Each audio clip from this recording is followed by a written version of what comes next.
Japan के Okinawa island पर एक पुराना होटल है। लोग उसे छोड़ा हुआ होटल कहते हैं।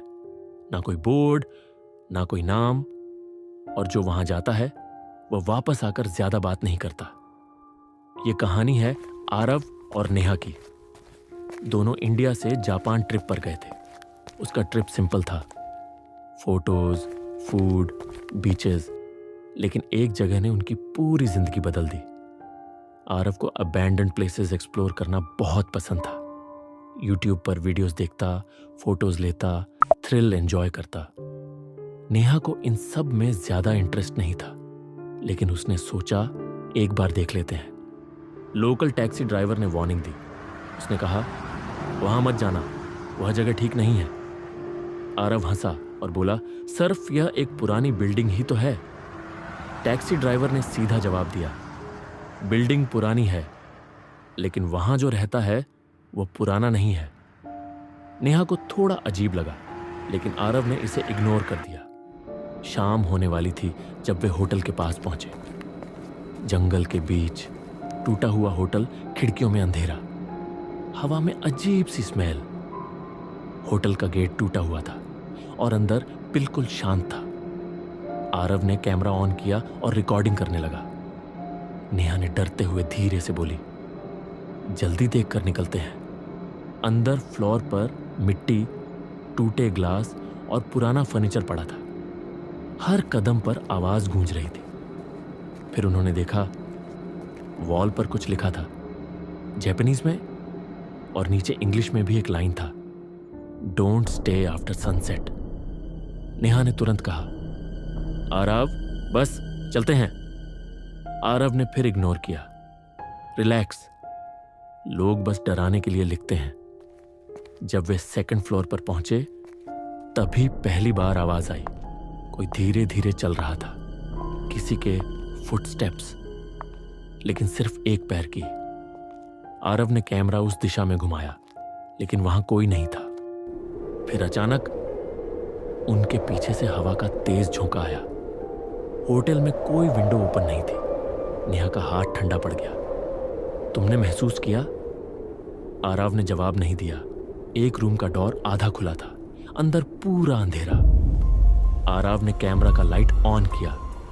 कैमरा लाइट ऑन हुई।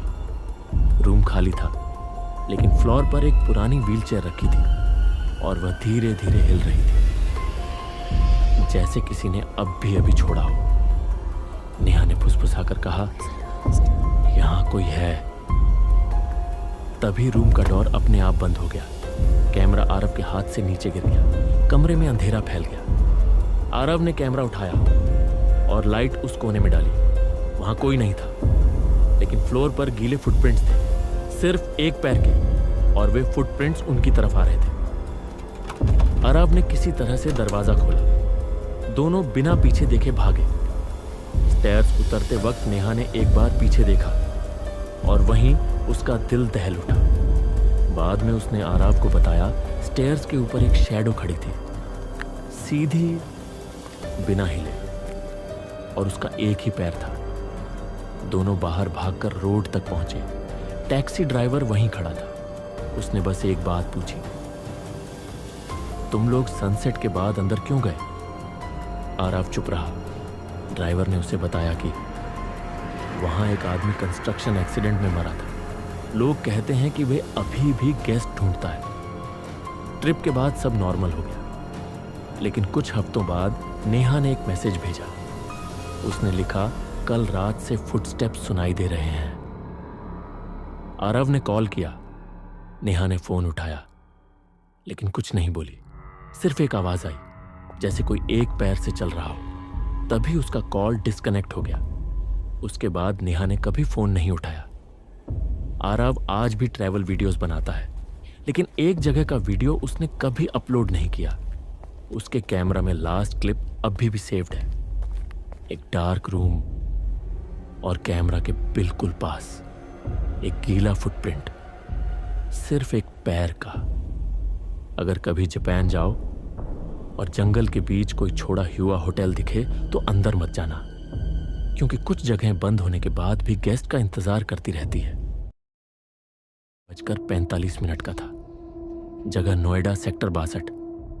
राहुल एक आईटी कंपनी में काम करता था। उस रात वो देर से निकला। मेट्रो स्टेशन से बाहर निकलने के बाद उसने कैब बुक करने की कोशिश की, लेकिन कैब कंफर्म नहीं हुई। वो सर्विस रोड की तरफ पैदल चलने लगा। सड़क पर ट्रैफिक नहीं था, स्ट्रीट लाइट जली हुई थी। चलते समय उसे पीछे से किसी के कदमों की आवाज सुनाई दी। वो रुक गया।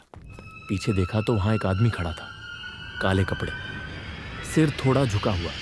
राहुल बिना कुछ बोले आगे बढ़ गया। कुछ दूरी पर फिर से कदमों की आवाज सुनाई दी। वो फिर रुक गया। आदमी भी रुक गया। कुछ सेकंड तक दोनों खड़े रहे। फिर आदमी दूसरी दिशा में मुड़ गया। राहुल आगे चलने लगा। करीब 10 मिनट बाद वो एक सुनसान मोड़ पर पहुंचा। वहां एक अधूरी बिल्डिंग खड़ी थी। अचानक पीछे से किसी ने उसका कंधा पकड़ा। राहुल जैसे ही मुड़ा, वही आदमी उसके सामने खड़ा था। उसकी आंखें खुली थीं। वो पलके झपका नहीं रहा था। उसने कहा, तुम यहां रोज आते हो? राहुल कुछ नहीं बोला। आदमी ने जेब से एक छोटा चाकू निकाला। उसने कोई और बात नहीं की। कुछ देर बाद राहुल जमीन पर पड़ा था। उसके शरीर में कोई हरकत नहीं थी। अगली सुबह उसी सड़क पर राहुल की बॉडी मिली। फोन और वॉलेट उसी के पास थे। लूट के कोई निशान नहीं थे। पुलिस ने सीसीटीवी फुटेज देखी। एक आदमी देखा जो रात में कई बार उसी सड़क पर चलता नजर आया। जांच में पता चला कि पिछले 6 महीनों में इसी इलाके में 4 ऐसी घटनाएं हो चुकी थीं। सभी लोग देर रात अकेले घर लौट रहे थे। हर बार किलर घटना के बाद पैदल चला गया। 3 हफ्ते बाद एक सिक्योरिटी गार्ड ने बताया कि अधूरी बिल्डिंग के अंदर रात में कोई रहता है। पुलिस वहां पहुंची। अंदर एक आदमी बैठा मिला, शांत, सामान्य। पूछताछ में उसने कुछ भी पुलिस को नहीं बताया। उसके पास से 4 मोबाइल फोन मिले, सभी बंद थे।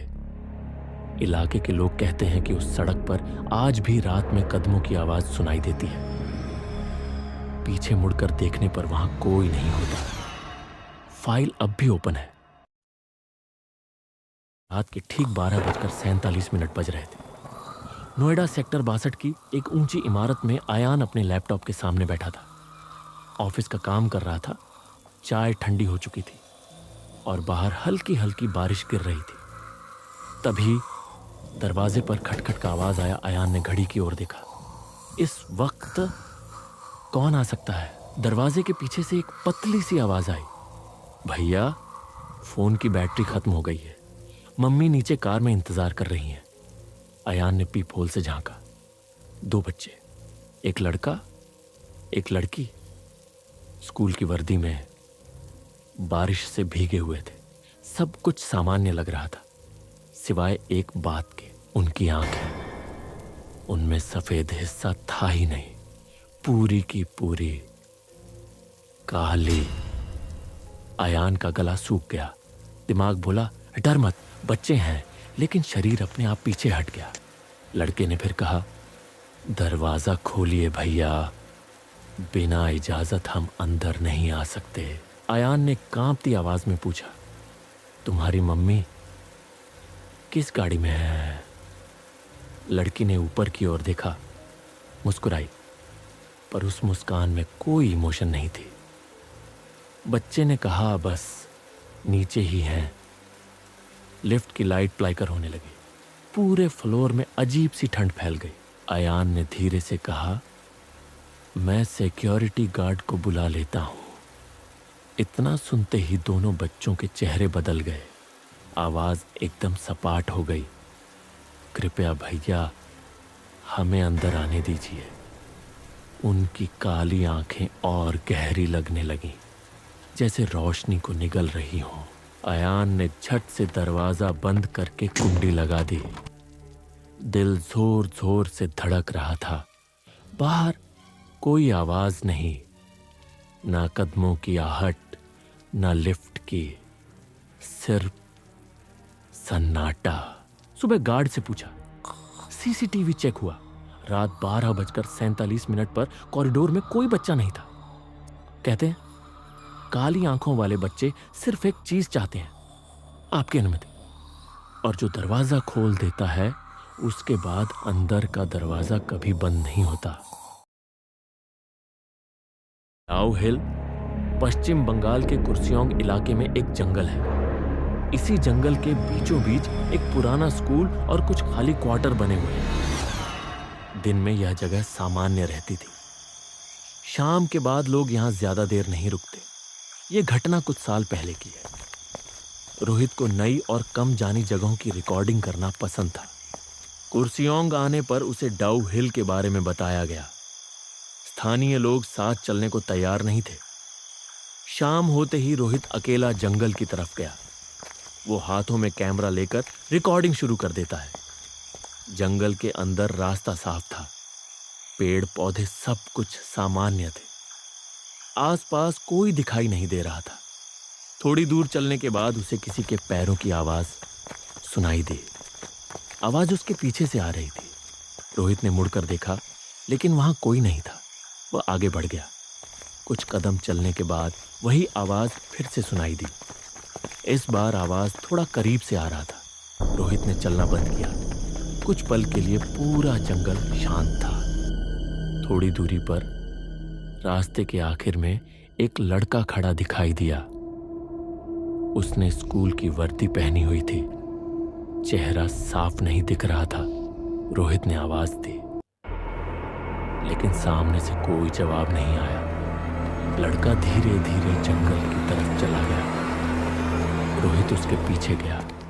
जहां तक लड़का गया था वहां सिर्फ पेड़ और सूखे पत्ते थे। वहां कोई नहीं था।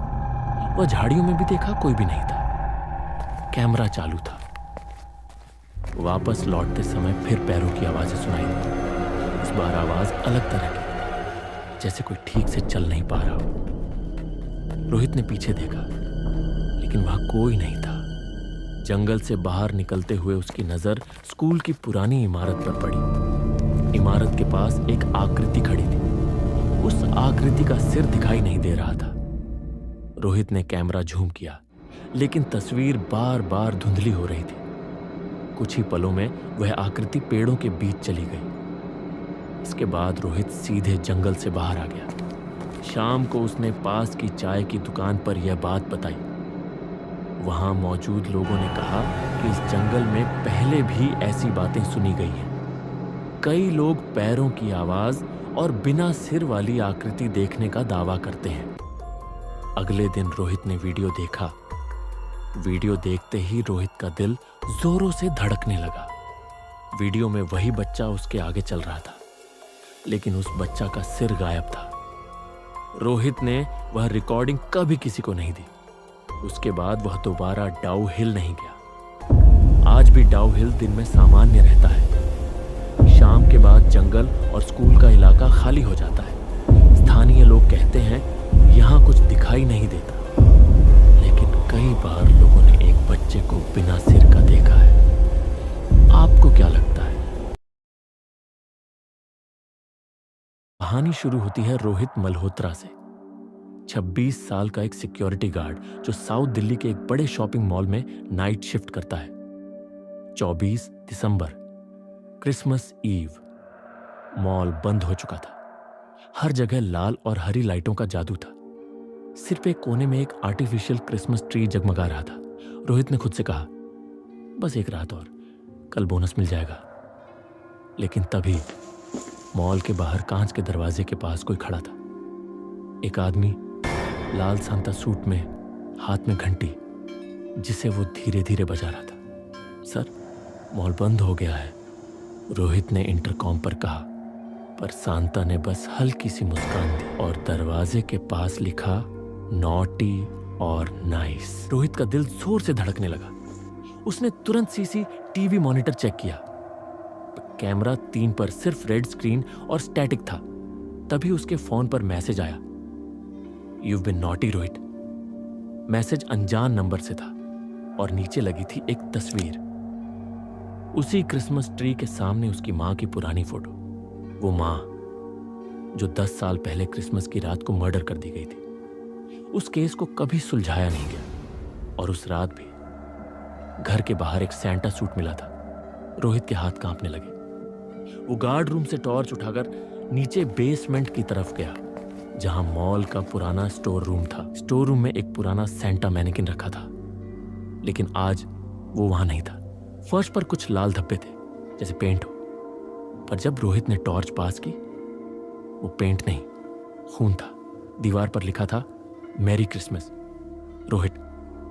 पीछे से घंटी की आवाज आई। रोहित ने पलट कर देखा। वही सांता, लाल सूट, सफेद दाढ़ी, पर उसकी आंखें पूरी काली। सेंटा ने हाथ उठाया और बोला, तुमने उस रात देखा था ना, तुम्हारी मां का खून। तुम चुप रहे, अब तुम्हें सजा मिलेगी। रोहित ने भागने की कोशिश की, लेकिन दरवाजा बंद हो गया। सेंटा ने अपनी हाथ उठाई और एक झटके में रोहित के गले को पकड़ लिया। घंटी बजती रही और रोहित की सांसें रुकती रही। अगली सुबह मॉल खुला। मैनेजर ने स्टोर रूम खोला। वहां एक सेंटा मैनेकिन खड़ा था, हाथ में घंटी और गले में एक टैग लटका था, he is been punished. CCTV में कुछ भी नहीं मिला, बस एक फ्रेम में एक सांता दूर जाता हुआ दिखा, जो धूप में धीरे धीरे फेड हो गया। क्रिसमस के दिन सबको गिफ्ट मिलते हैं, पर कुछ लोगों को बस सज्जा। रात के ठीक 12:40 हो रहे थे। मुंबई के बाहरी इलाके में बना एक सरकारी वाइल्ड लाइफ रिसर्च लैब, जहां उस वक्त सिर्फ बारिश की आवाज थी, लेकिन जंगल के अंदर से एक अजीब सी चीख सुनाई दे रही थी। लोग कहते थे इस लैब में कुछ ऐसा हुआ था जो कभी बाहर नहीं आना चाहिए था। इस लैब में काम करता था आरव, उम्र 28 साल, वाइल्ड लाइफ डेटा एनालिस्ट। वो आधुनिक सोच वाला इंसान था, भूत प्रेत और डरावनी कहानियों पर विश्वास नहीं करता था। उस रात उसे अचानक एक इमरजेंसी कॉल आया। लैब के कैमरे बंद हो गए हैं और अंदर से हलचल की सूचना मिल रही है। आरव अकेले ही लैब की तरफ निकल पड़ा। लैब पहुंचते ही उसने देखा, मुख्य गेट के पास लोहे के पिंजरे टूटे हुए थे, फर्श पर खून के निशान थे और दीवारों पर गहरे नाखूनों के निशान। उसे जमीन पर एक फाइल मिली। फाइल पर लिखा था, प्राइमेट, विषय संख्या 6। आखिरी पन्ने पर सिर्फ एक लाइन थी, अब यह जानवर नहीं रहा। तभी आरव के पीछे से भारी सांस लेने की आवाज आई। धीरे धीरे मुड़ते ही उसने देखा एक ऐसा प्राणी जो इंसान जैसा दिखता था, लेकिन आंखों में जानवरों वाली भूख थी। उसके हाथ असामान्य रूप से लंबे थे और शरीर पर जंगल के घाव थे। वह चल नहीं रहा था, घसीटता हुआ आगे बढ़ रहा था। आरव डर के मारे भागा, सीढ़ियों से नीचे आपातकालीन दरवाजे की ओर। कांच के दरवाजे पर खून से लिखा था, बाहर भी मैं ही हूं। उसी पल आरव को समझ आ गया, यह प्रयोग सिर्फ लैब तक सीमित नहीं था। इस प्राणी को जंगल में छोड़ दिया गया था और अब वह शहर को समझना सीख रहा था। अगली सुबह लैब के बाहर आरव की गाड़ी मिली। इंजन चालू था, लेकिन आरव गायब था। डैशबोर्ड पर एक पर्ची रखी थी, प्राइमेट, विषय संख्या 7, सक्रिय। और जंगल से वही चीख फिर सुनाई दी, इस बार शहर की दिशा में।